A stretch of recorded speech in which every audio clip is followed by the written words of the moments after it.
Good evening. It's Wednesday, April 17th, 2019. The Calder Cup Playoffs have begun. We all know what's going on with the Stanley Cup Playoffs, and we're not going to talk about that on this edition of After Dark because this is Barracuda After Dark. Unfortunately, a little bit of the same in terms of result. The Barracuda fell in overtime in game one this evening in the best of five first-round matchup against the San Diego Gulls. It was a wild game. I'm Kevin Lacy alongside puck guy Erik Kuhre. This is going to be a lot of fun. This game was a lot of fun, certainly more fun than what we've been watching in the hockey world lately, at least in terms of the Bay Area. But if you would like to be a part of this show and you're watching live, of course, chime in on the Google chat. We love the comments. I will be running solo here towards the end of the show, but I'll do my best to answer your questions that you have. And if you're watching on your favorite podcatcher like iTunes, Google Play, SoundCloud, Stitcher, what's the new one, Erik? Spotify. So if you're on the podcatcher and you're re-listening to this, go ahead and tweet at tealtownusa, and we'll get to your questions on a future episode of Barracuda After Dark, or even on Tealtown After Dark. But again, I introduced Mr. Erik Kuhre. How you doing tonight? Well, if I didn't have nightmares of a 3-0 lead for a team that wears white and teal, I would be all right. Yeah, it's been a rough go. I'm at Kevin Lacy 22. What's up? Playoff hockey. Oh my goodness! Who's AOLing? Is it Erik or is it me? One game into the Calder Cup Playoffs, and we've already got the AOL. But I believe Erik said, "I love playoff hockey." Of course I do. Of course I do. No, it's one of those. It's one of those things. And the first night we go into overtime. Granted, it didn't last long, but what a crazy first night for the Calder Cup Playoffs. Yeah, it was insane. And this was the only matchup on the schedule this evening. And in fact, the Barracuda and the Gulls are going to play two games before anyone else has played one, because they're the only AHL game on the schedule tomorrow night in the rematch at Pechanga Arena.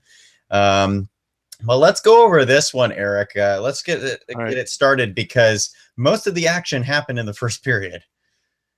Yeah, talk about a crazy game. 3:17 in. TJ Hensick from Chekhovich and Wood gets things going, making it 1-0 Barracuda on this play. What did you take from this? I mean, and I come to you more so because you are our Barracuda expert, but is this team built on strong firepower and also pretty good goaltending? The funny thing, on paper, yes. In actuality, I'd say no until February-ish. Like, really, at the start of the season, everything was just on a roll. Nothing was going wrong. The Barracuda were the number one overall team in the AHL for a long period of the season. Scoring goals, stopping goals. The goaltending was excellent. Josef Koronash was an all-star in net. Francis Perron scored more goals, I think, in the first 2.5 months of the season than he had in his entire career put together. And then the offense kind of dissolved, but the defense showed up big time there in the middle months when it really, really mattered. Unfortunately, then the Barracuda kind of got off their defensive game. The offense started to pick up really with Ivan Chekhovich joining the team there late, because things were looking pretty bleak there for a while.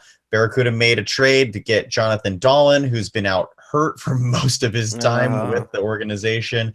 And they added a guy like TJ Hensick, who got that first goal, a veteran presence. He's played over 500 AHL games, been in many organizations, played in Europe. They brought him in for kind of his swan song. I think this is going to be his last year. And to get a playoff goal right off the bat. That's awesome for TJ, redirecting Ivan Chikovich's shot from the point.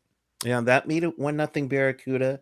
And then just 2 minutes, 10 seconds later, Jeffrey Veal on a wrap around Yeah. makes it 2-0 from True and Suomela. Of course, many people know about Suomela. He was up with the Sharks for quite a while. How is he looking with the Kuhre this time around? Really non-existent, and Wow. which is sad to say, considering he did look good for the Sharks there at times. But Antti Suomela has been more in a depth role, and part of that, I know, probably the number one thing I've been asked on Twitter at Kevin Lacy 22 over the last 2 months has been what's wrong with Antti Suomela, and I don't think anything's wrong. I think it's just a matter of they need him to be more of a defensive depth center. With the wingers who are more relied on to score. Plus Suomela, he's 24, I think he's 24 years old. So he might even be 25 now. So some of the other guys have youth on him. If you hadn't mentioned that he had an assist, I wouldn't have even known he was out there tonight. It's not necessarily a bad thing, but if he wants to get back in the NHL, he is going to have to put up some more points. True. And you know, another one that we've been talking about on After Dark has been Alex True. He comes in with an assist here. I mean, he's one of those ones that hasn't made the call up yet, but looks like he can maybe give it a shot, maybe in training camp next year. Definitely. Alex True, going into this playoff series, led the team in scoring against, well, not only led the team in scoring, but he led the team in scoring in the season series against San Diego. I believe he had 7 goals in the 10 games, 11 points in the 10 games against the Gulls this season. He was my pick to score the overtime winner. That was not to be, unfortunately, for us. But he's been very strong all season. He looked good tonight. And I've been on record as saying that Alex True will be the 13th forward on the Sharks next season. Well, considering what he's done this season, I look forward to it very much so. So he assisted on the Veal goal to make it 2-0 Barracuda. And not even 48 seconds later, Dylan Gambrell, the guy who used to wear 14, dang it. He gets on the board with his first of the playoffs from Hensick and Wood to make it 3-0. My goodness, this was like shades of Game 2 of Sharks Golden Knights, but in San Jose's favor this time. Yeah, definitely. The Gulls didn't know what hit them, and for an arena that has typically 9,000 to 10,000 strong in their building, fans in their building every single night, that was the quietest that I've never been to Pechanga Arena, so I only know through watching games online. But boy, it was dead quiet in that building. And unfortunately, very noticeably loud here in a couple minutes, but it was so dead quiet. The Barracuda were rolling. The worst thing that happened to them was that media timeout about 15 seconds after the Gambrell goal. But I do want to mention on both the VL goal and the Gambrell goal, and another goal we'll talk about it here in a bit, is that the Barracuda did a great job of attacking from behind the net, from the Gretzky area, as I would refer. Gambrell on this goal had all the time in the world. He probably had about 7-8 seconds behind the net, uncontested, and then still uncontested, skated out from behind the net to the front and just took his own number, shot, and scored. Like, San Diego, they did win tonight, but if they're gonna remain in this series, they're gonna have to clog up this side of the net and make sure the Barracuda can't just go right to the front like that. Right. And a couple of questions in the chat, mainly because there are some that aren't in the area. Is it only on AHL TV? As far as I'm aware, it is only on AHL.TV if you're watching online. Now, Stanley's is doing the watch parties for games 1 and 2. Awesome. They've been doing this all 4 years for the Barracuda, where in the playoffs you can watch all the games live, and even during the regular season, all the road games were airing live at Stanley Sports Bar there at Slower for America Ice. So if you want to go out, tomorrow's going to be pretty crazy with both the Sharks and the Barracuda playing. I'm curious to see how the TVs duel with each other. But go on out to Stanley's. It should be a blast, no matter the results. I'm sure it's going to be a lot of fun. And normally we will try to do the Barracuda After Darks after each game. Of course, tomorrow's going to be a little different, so it'll be a little bit of a hybrid show. So be on the lookout for that. We'll be doing like our usual Barracuda coverage in the middle of After Dark. Yep. But if you're new to the channel, you're new to the show, well, thank you for watching for one, and go ahead and subscribe, because whether or not it's a Barracuda After Dark, Tealtown After Dark, or one of the interviews, the specials that we produce, you're going to want to stay notified. So subscribe and get the little alert bell there. It'll go a long way for you, fans. Absolutely. Check us out on all of our content, including tealtownusa.com. So, yes, you have that timeout. Glass comes in for San Diego, and it's that spark that Dallas Eakins was hoping for, because at 7:10, Jacob Larson from Benoit and Barry make 3-1, kind of giving them some hope a little bit there. and then 37 seconds later, Sam Carrick from Street and Trop make it 3-2, and then Sam Carrick, who the last time the Barracuda played the Gulls in the playoffs, Sam Carrick was a nightmare to play against. I guess I mean that positively, because he's doing his job disturbing everything, but now he's a disturber who scored 32 goals in the regular season for the Gulls, and really showed up as a leader this season. So to get that goal right, after Larson's goal, then Carrick scores, and it's like, oh dear, here we go. Oh, no. He's going to be a nuisance the rest of this series, folks. And then you just see you have that 3-2. It's like they scored 2 goals in 37 seconds, and all of a sudden you're like, okay, I don't feel good about 3-2, 3-0 lead anymore. And it would be a little bit more torturous at 10:18. Kiefer Sherwood from Carrick and Larson gets this game tied up at 3-3. Oh, yeah. What an insane half a period. And unfortunately, Antoine Bibeau both goalies chased within 10:18 of the first period. And if you really want to know the numbers, guys, here you go. Kevin Boyle for the Gulls. He has a .500 save percentage. Oh, God. 28.8 goals against average. Unfortunately, it doesn't get much better for the Barracuda. Antoine Bibeau with a .625 save percentage and a 17.48 goals against average. Woo! Bring on the other two goalies, Erik. So Bibeau would be replaced by Cornash. But man, what a crazy first period. It kind of seemed like they calmed down a little bit. Both goalies kind of stay cool, got to that finish after one period was tied up at 3-3. Moving on to the second, Ivan Chekovich, which is another guy who I can't wait to see wearing a Shark sweater very soon. He gets on the board from Gambrell and Hensick to make it 4-3.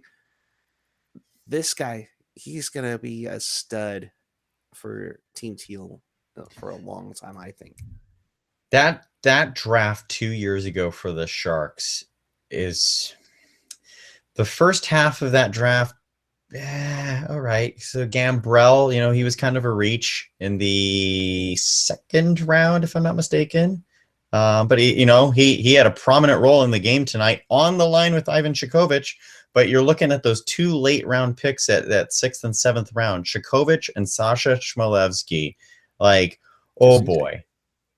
It's going to be, I mean, the Sharks have been known to pull their gems in the later rounds. Kevin LeBanc a late round gem. You know about Pavelski, of course, in Nabokov, but Kevin Labanka was a 6th round pick, a fifth or 6th round pick. So we got more coming. And Ivan Chukovic, since he's come in, I mentioned it earlier, the offense picked up big time. It's almost like I said I wasn't going to talk about the Sharks series, but when Mark Stone joined Vegas, it put everyone else kind of in line. All the other lines fell into place the way they should have been throughout the season for Vegas. And I think with Chukovic, even though he's on the so-called second line with Dylan Gambrell and TJ Hensick, I think it's kind of slid everyone down a peg to where they really belong. Even it's weird saying Francis Perron belongs on the 4th line, considering he was an all-star. But Wow. with the offense drying up for Mr. Perron, I mean he's still noticeable out there. But Chukovic is really taking the reins with the kid Gambrell and the KG TJ Hensick. So they all, at this point of the game, they each had a goal and at least a goal and an assist. So that line's on fire. It was always promising to see. And always great to see the captain get on the board at 10:34. John McCarthy bangs one in from the back door from Weinger and Helga Walks to make it 5-3 Barracuda. It's like, all right, 2-goal lead again. We're looking good. I when the Barracuda got the 2-goal lead, I was thinking, should I be more concerned if we get a 3-goal lead? At this point, no. But at that time, I was thinking, oh man, because here we are now halfway through the game. It's 5-3. What in the world is going on? This is going to be, I know scoring is up in both leagues this year, the NHL and the AHL, but holy moly. Evan Weinger, though, again, behind the net with time, takes the puck out. John McCarthy just slides in behind the defense. Nice cross crease pass by Weinger. McCarthy one-times it in. And again, Gulls are going to need to clog up the side of the net, because the Barracuda, the game plan was there offensively tonight. And they targeted that, and it worked with great success. Which is great. However, at 14:47, Corey Trop gets on the board. Sam Carrick and Ben Street with the assists there. Both of them have 2 assist nights on the night to pull the goals within one. 16:35, Chase DeLeo ties it up for the goals from Klus and Steele. That was a nice goal. Gotta give it to him. Batted it out of the air. And actually, go back to the Trop goal real quick, because Josef Koronash got a stick in the eye. That's right. I forgot about it. I got my goals mixed up. Go ahead. Yeah, Josef Koronash, Corey Trop. I know, Erik, you had noted that you thought Koronash got hit with the initial shot in the mask, and then which probably shook him up. And then Trop knocking in the rebound in his celebration sticks Koronash right in the mask. Koronash is down. It's like, oh dear. I mean, I still have faith in Antoine Bibeau, but oh no, Koronash had played so great up until that point, and I was a little concerned he was going to have to pull himself. Yeah, it was a little bit of concern because the shot comes from the top of the face-off circle.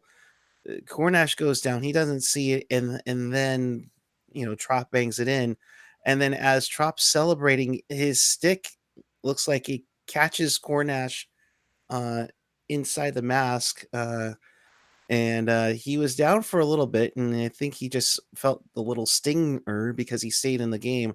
But yeah, that one made it 5-4. That one, kind of concerned that maybe Bibeau will get back into this game. And it remains to be seen who they go with in game 2. I think in the chat already they're asking for Shortridge. Let's see if he comes in. Is he even eligible? Not really. Yeah. I think in an emergency situation he would be. Gotcha. I gotta think they would allow that, since he is an organizational goalie. But I don't know how that goes if a goalie is injured, because and I hope we never have to find out, right. Because I know that Well, I don't know what I know. I know that there are some circumstances where players are ineligible to play, and then there are other instances where they are. And there's that fine line with the clear day and being signed after the clear day. That it's just it's interesting. But I believe now that I've talked my way into delaying my actual thoughts, I believe Shortridge is eligible because he's under an ATO. Okay. So since he's signed to the Sharks, but he's under an ATO, I think that does make him eligible if needed. I have faith in Bebo. I have faith in Kuhre. Goalie controversy was bound to happen for this series. It stinks that it's happening for the Sharks series, but it was bound to happen for this series because they almost literally played every other game between the two goalies, swapping in and out. And it's hard to go just pick one when you're platooning all season with success. So Antoine Bibeau, I thought, was the right man to start this game because down the stretch there in March, he kind of emerged as the guy. Kuhre played well, but Bibeau played great. So I thought he deserved the starting game one. It just stinks how it worked out. So right. Game 2 starter is going to be interesting. Yeah, so that'll be remains to be seen. And then since it's also a back-to-back, unfortunately, I think you probably would have naturally gone Bibeau and then maybe go back to Kuhre tomorrow night. Exactly. So that kind of throws a wrench into things. So that'll be interesting to see what goes on down there in San Diego. Yep. The third period now, no scoring. Definitely a lot of chances though. Anything catch your eye? Yeah, there was some good scoring opportunities there for both teams. It was really even, not just in the goals, but in the shots on goal and the chances. It was really even leading into the third period. And the Barracuda, I thought, started off well. But there, the last 5 minutes, they really started, I don't know if they showed fatigue or what was going on, but they started getting sloppy. Cheryl Ganapol tweeted at me that they're passing the puck directly onto Gulls sticks, and that just can't happen. And that's true. So the Gulls ended up get a shot advantage towards the end of the third period, and Josef Kuhre probably played his best minute there in the last minute when he had to, because the Gulls were firing everything trying to end that game in regulation. Definitely looked like a great effort from Kuhre. Maybe that gives him the edge for game 2. We will see. But this game would go into overtime, and the shots were 40-35 entering overtime, and San Diego would only get 2 shots on goal because at 1:13 of the extra frame, Kiefer Sherwood, his second on the night from Max Jones and Jake Dotchin, gets it done here. But a little controversy because San Jose hockey and controversy just seems to rear its ugly head lately. We can't go any games at any level without something controversial happening. Like, please. It's almost like we're going to investigate the Pee Wee game that's at Solar for America ice later on in May. I don't know. It just seems like there's just, I don't know what it is, but controversy just seems to rear its ugly head with the Sharks and the Barracuda, unfortunately. Yeah. And what did you think of it? Yeah, so just to describe for those who weren't able to watch this, although check out tealtownusa because there are GIFs of all the Barracuda goals and the goal against in overtime, so you can kind of decide for yourself. I think that's goaltender interference. What I saw was it Corey Trop with the initial shot? And it was Max Jones. Yeah, Max Jones with the initial shot. And when Kuhre goes to cover the puck, and I thought he did cover the puck, Jones's skate drags Kuhre and spins him around, and Kiefer Sherwood just comes in and pokes the puck into the empty net. I'm not saying that's goaltender interference because I can't imagine Jones is trying to get his own skate deliberately caught on the glove of Josef Kuhre. But it's absolutely, to me, a no-goal incidental contact face-off down to the left. But instead, The officials, who are, by the way, the officials tonight, Peter McDougal, I know for sure, is on an NHL contract. Brandon Schrader, I don't believe is, but they both ruled it as a goal. And I mean, like I said, check the GIF out for yourself because I don't know. I think it's pretty telling. Yeah, I mean, it's obvious as we look at it on here. He does drag Cornash around, and then Sherwood, just he pushes him in, and I thought that was a little iffy on it. But then again, I don't know what goaltender interference is anymore, to be quite honest. So, you know, uh, I mean, he's in the paint. He's in the paint. He gets moved by a Gulls player, and they bang it home. A week ago, it was goaltender interference, and the guy was out of the crease. So rest assured, unfortunately for this one, it doesn't go the goal. It goes in the favor of the Gulls, not the San Jose Barracuda. 6-5, probably one of the craziest games, one of the craziest playoff games in Barracuda history, I would say. Definitely. I mean, that this game really had, the only thing it really didn't have was a lot of rough stuff. And these two teams don't like each other. Yeah. I mean, we saw John Martin, who did not play tonight. Maybe that's part of it. But John Martin was thrown out for spearing Jake Dotchin. I believe it was the last time these two teams played, or the second to last time these two teams played. So there has been some altercations, if you will, throughout the history of these two clubs. So, I mean, of course, a Ducks Sharks rivalry. I mean, come on. Of course, there's going to be animosity. Oh, big time. Big time.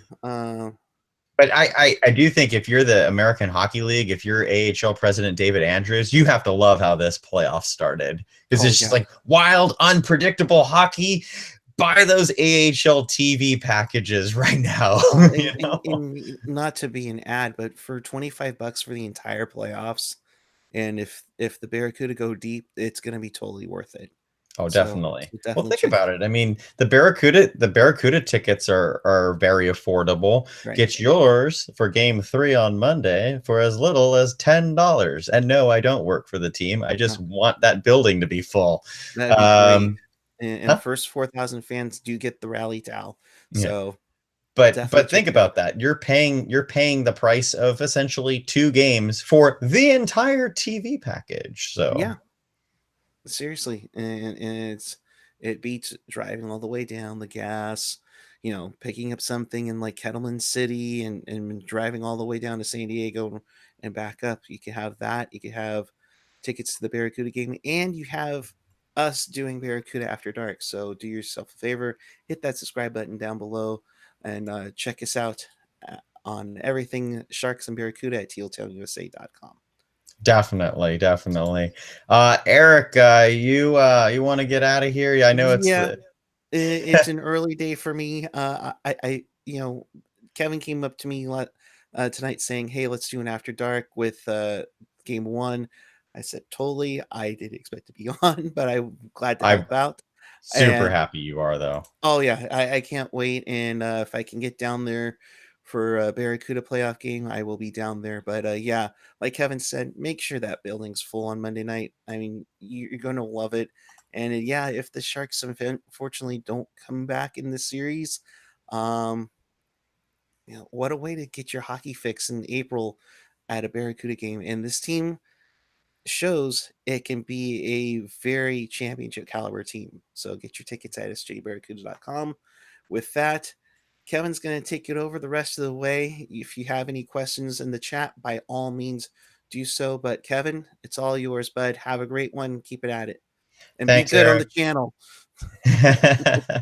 Hey, thanks, Erik, for joining. I really appreciate that, and that was huge because I've done these shows by myself before, as I'm going to do the rest of this show by myself before. But it's always good to have other voices and whatnot. And so now I'm going to throw it to you, the chat. I've been trying to keep tabs. I know Cheryl in the chat said, "Can't they challenge the overtime goal?" And I'm not sure what the ruling was there. I think in that,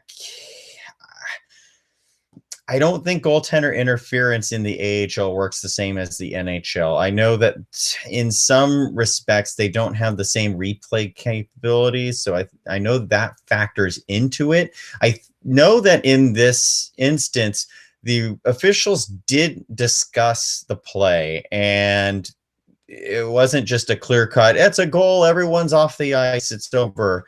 The Barracuda stayed out there for a while saying, hey, what the heck is going on? And eventually they ruled that it wasn't interference. And John McCarthy, livid, I think rightfully, again, I'm speaking on the Barracuda side. If you're a Gulls fan and you're watching, first off, that's awesome. But if you're a Gulls fan, you say, nothing to see here. We'll see you tomorrow night.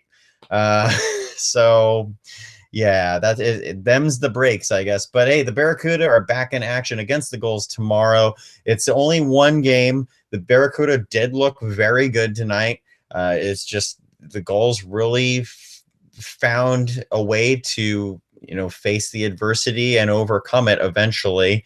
So a 3-goal lead, 2-goal lead blown. Yikes, that's got to get fixed. But overall, I'm not really disappointed with how the Barracuda played, and I'm curious to see if they can bounce back tomorrow. Pechanga Arena has been notoriously a very difficult building to play in, as I mentioned before, because their crowds are so loud and they have so many people. It's a college town. It's a college vibe, which is why I'm surprised there are no Friday games. Or I thought game 2 would be on Friday. I didn't check the building availability, but I thought for sure they'd want to get in on the college crowd. But nevertheless, it didn't hurt them tonight. They all showed up, rooted their team on, and that's why we need to go to SAP Center on Monday. And I guess it's going to be Wednesday now for game 4 at least. So come out and support your team.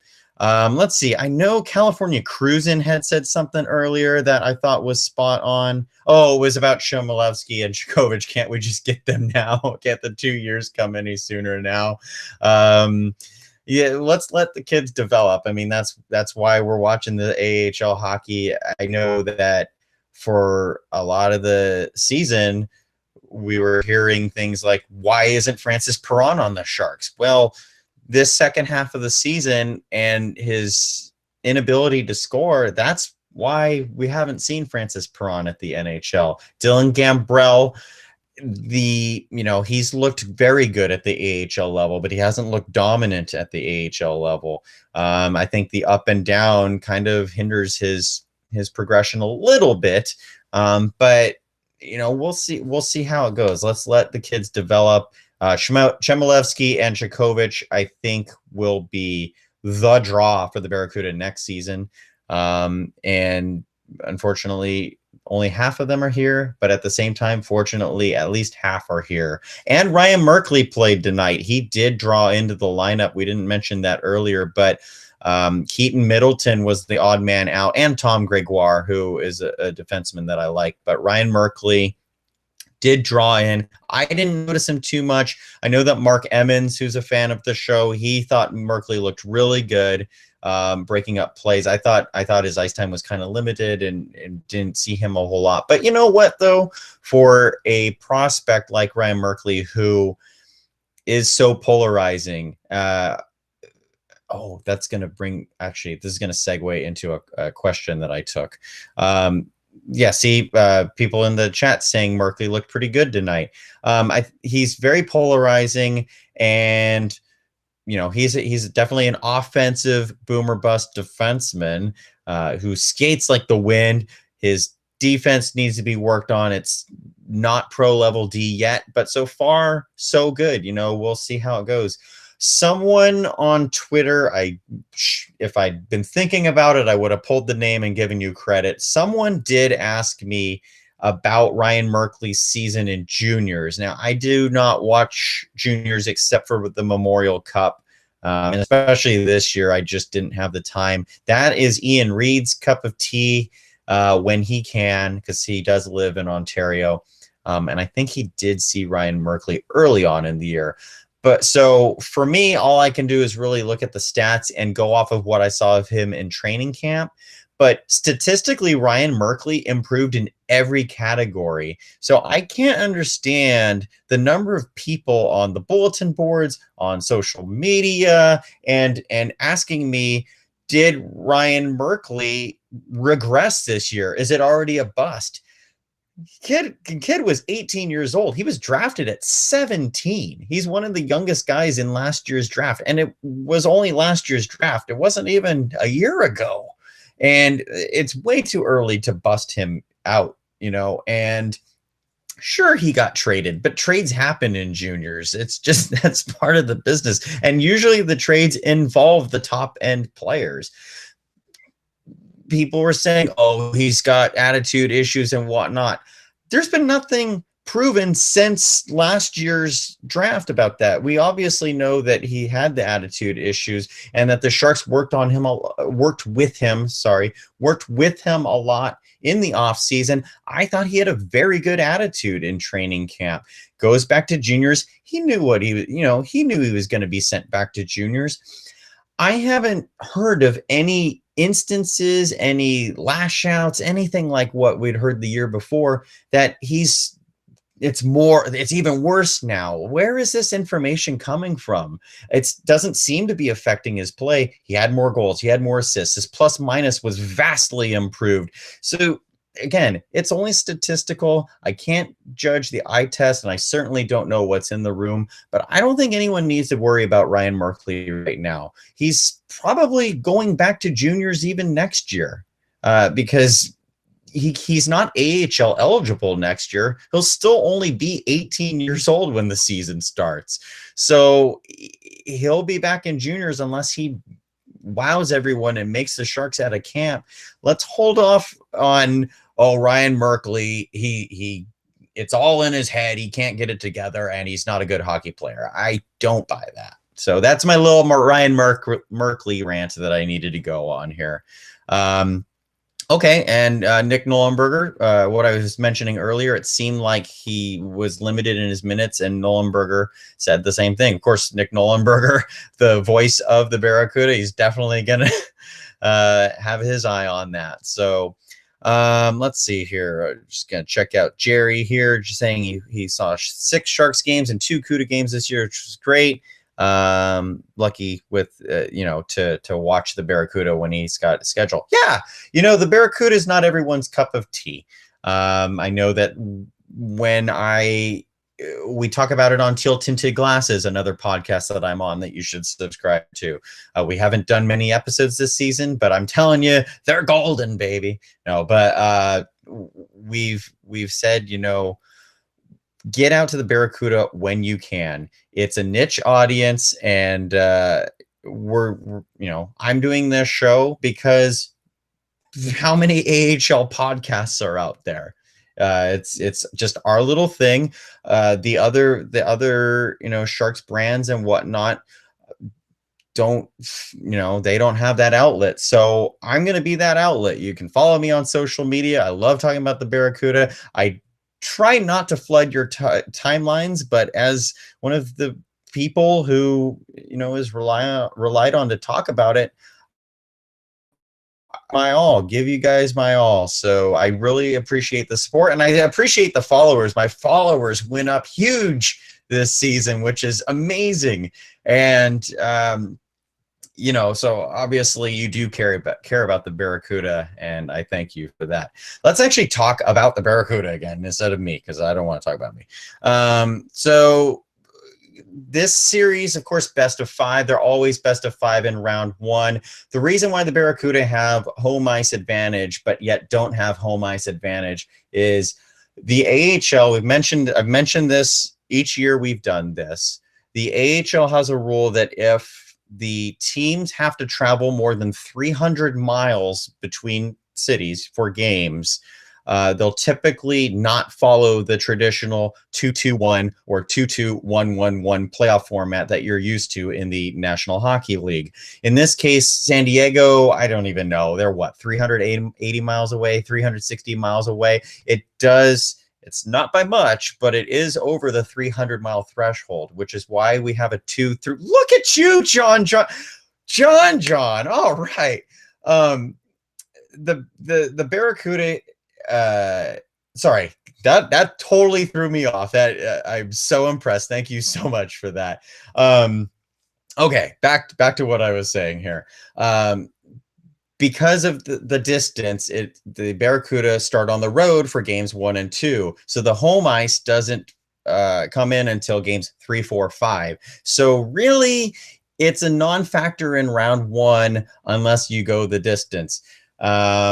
So that's why winning a game in San Diego, and it's going to have to be tomorrow night now, is going to be so critical going forward, because to take one in that really difficult barn is going to be huge momentum. And to me, again, it's one person's opinion versus another, but I would rather take, if you're only going to win one on the road, I'd rather take the one that is going to give you momentum going back into your home arena. So it does stink that the Barracuda lost tonight 6-5 in overtime. However, if the Barracuda come out and win, let's say 4-1 tomorrow night, I'm going to throw it out there. Say the Barracuda win 4-1 tomorrow night. They will have all the momentum in the world going into game 3 on Monday, and it's going to be raucous. And hey, another selling point for coming out to the Barracuda game on Monday night is the food promotion. You know, in past years, they've done the $2 beers. Sorry, I need to say this right.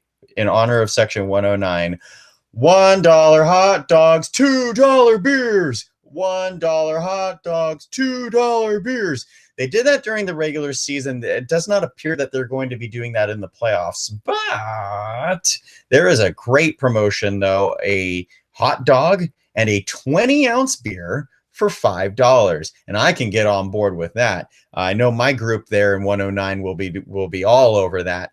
The question is, can we control ourselves with the $5 for a nice sized beer and a hot dog? So I guess you'll find out when we do the after darks from after the home games. I will try to be on my best behavior. No, trust me, I'll be on my best behavior, but definitely check it out.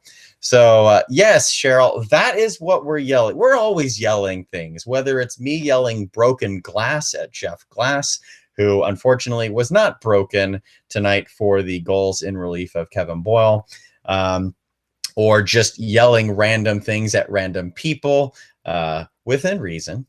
We don't just bash everybody. But yes, $1 hot dog, $2 beers is one of our favorite chants in the building.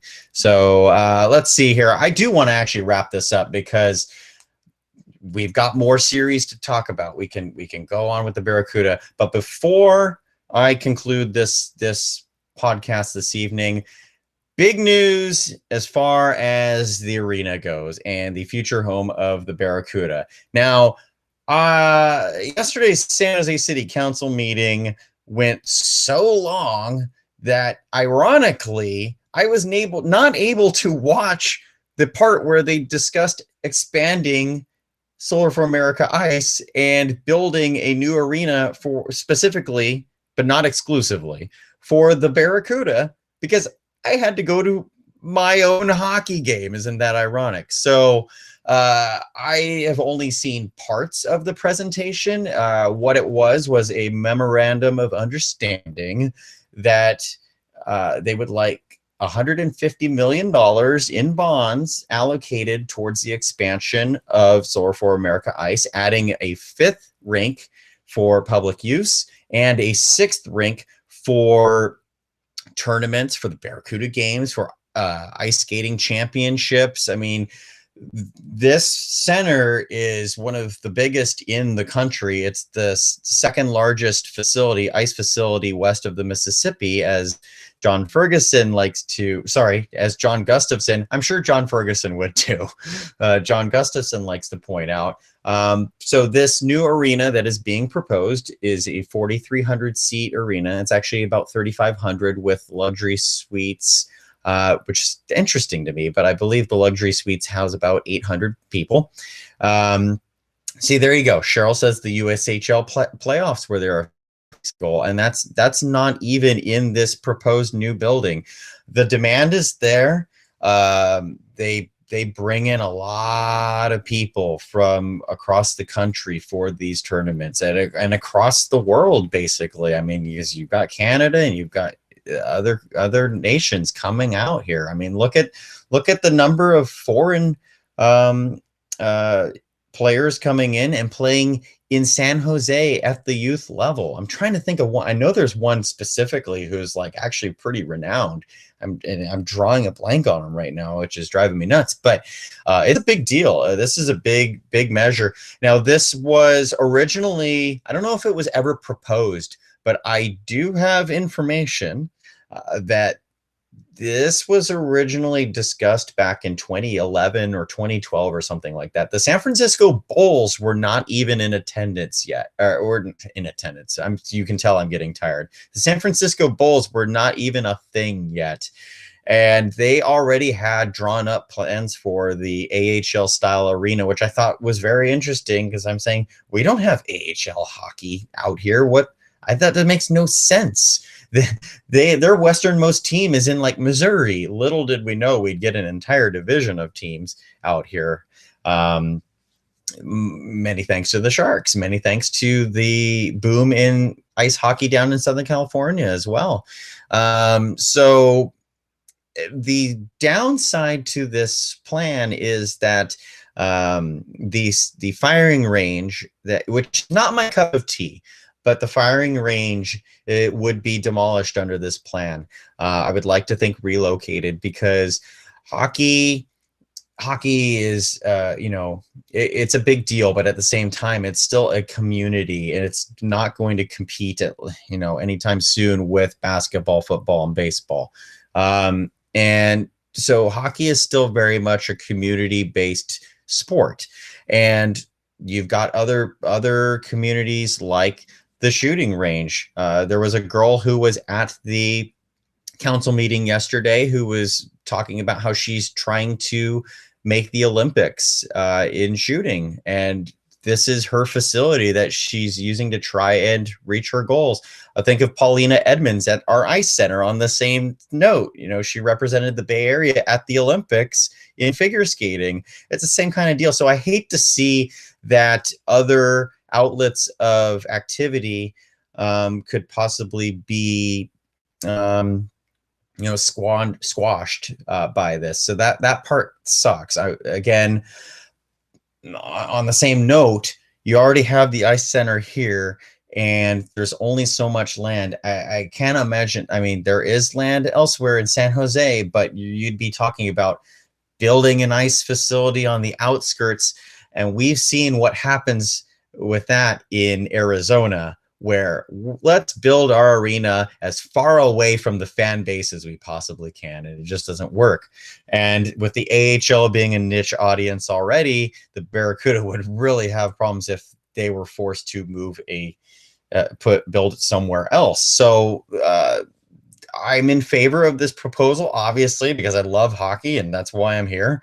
But I would like to see how this all develops. Again, I haven't finished the council meeting, but as far as I'm aware, they are moving forward to August, which is the next, excuse me, they're going to send, I can't think of the term right now, but it's like the analysis of the project to see whether or not this is feasible, the feasibility of the project, and see whether or not they have the funding, because that's why the plan in 2011 didn't happen, was because they were ready to get going on that, and then the funding got cut out from it.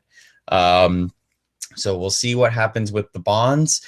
They did say something very interesting in that the Sharks will, if it does go over the projected $150 million expense, that the Sharks will cover the overture, or the overage on that. So that's pretty interesting, pretty big of the team. It's they obviously want it. So let's see how it goes. But it's a developing story. It was a story that we've been talking about in the chat. That's been brought up many times in the chat on Teal Tinted Glasses and on Teal Town USA throughout the year. And I know that I kept saying, but we've heard this before, and we kept hearing it, and it was just hearsay. But now that a proposal is actually on the table, brought to the city council members, and it looks like they're moving forward with that.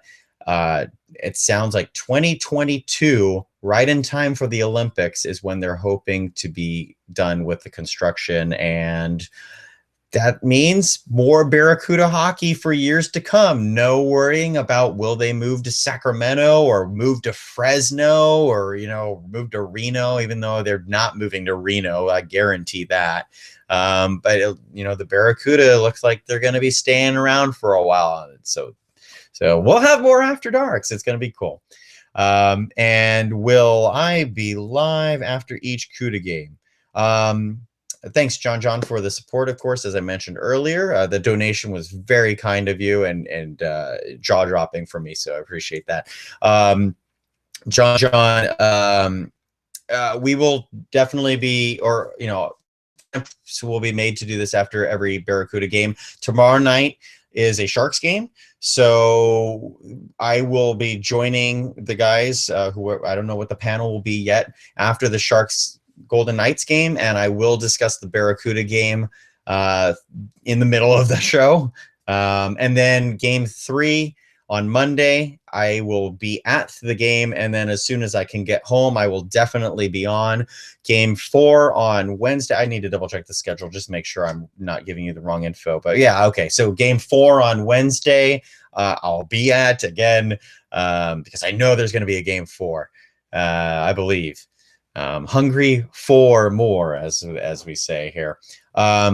We'll definitely be back on as soon as I get home. And then if there's a game 5 on Thursday, still no weekend games. Very interesting scheduling. But I know that Bellator is at our arena next weekend, and that's why they're kind of cramming in this schedule here.